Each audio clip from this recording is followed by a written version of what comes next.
Well, hello, parents, and welcome to our Thursday update for the week. Last night at the gathering, we started a new thing. We ended our series of This is Our City last week, and hopefully you got to enjoy that video we made. That was a special video last week. So this week we started, well, I shouldn't say we started, we picked up on a kind of reoccurring series that we started a few years ago called The Whole Story. And the main point of it is this, that just throughout the year we do this a couple of times, and it's the whole story. That the Bible is really all about one. It's just one story. It's one thing. I mean, if you want to boil it down, of course the whole Bible is about Jesus, Old Testament and New Testament. But to put that in a sentence form, this one like a kind of storyline, the whole Bible is about the redemption of man to God. The whole Bible is about the story of bringing man back to God.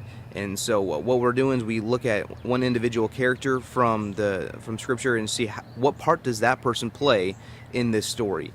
And so we've done this for, like I say, off and on for a few years now. And looking at, in the beginning, we looked at like David and Moses and Abraham and all these guys. And so last night we looked at Esther.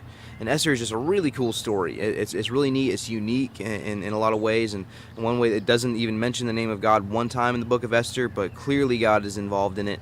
But kind of the main point of it was this. I mean, if you kind of have to read the whole book of Esther to see just the really neat, almost like Shakespearean way that Esther is written. It's just a cool story about this girl, Esther, who's just a nobody girl, but she's apparently beautiful, and that wins her a queenship. She wins a beauty pageant and gets to be the queen of Persia, and because of her position, she gets to save her people, the Jewish people.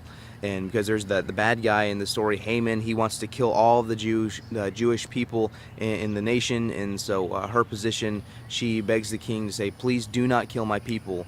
And that's where this famous line that her uncle, I should say her cousin Mordecai, who raised her, says, maybe your position was for such a time as this. Maybe you were granted your position just for this purpose, to save your people. And she grants, the king grants her request, and the Jewish people are saved. And Haman, in tragic irony, he's killed on the device that he built to kill Jewish people. And it's kind of a just neat story. But her small part in the story was this, that she saved the Jewish people from annihilation. And of course, from Jewish people, from the line of Judah, came Christ and came his family. And if this had happened, things would have been different. History would have looked at least a little bit different in the fact that Jesus wouldn't been able to come from the line of Judah, which was prophesied. So she played her small part in saving the Jewish people, and which is such a really cool story. I really encourage you that you read that story. But here's a question for you. So here it is. What small part can you play in God's story, in the story of the redemption of man back to God? What small part can you play today? What can you do? What can you and your family do to play your part in God's story? So thank you guys a lot, and I'll hear from you later. We'll see you.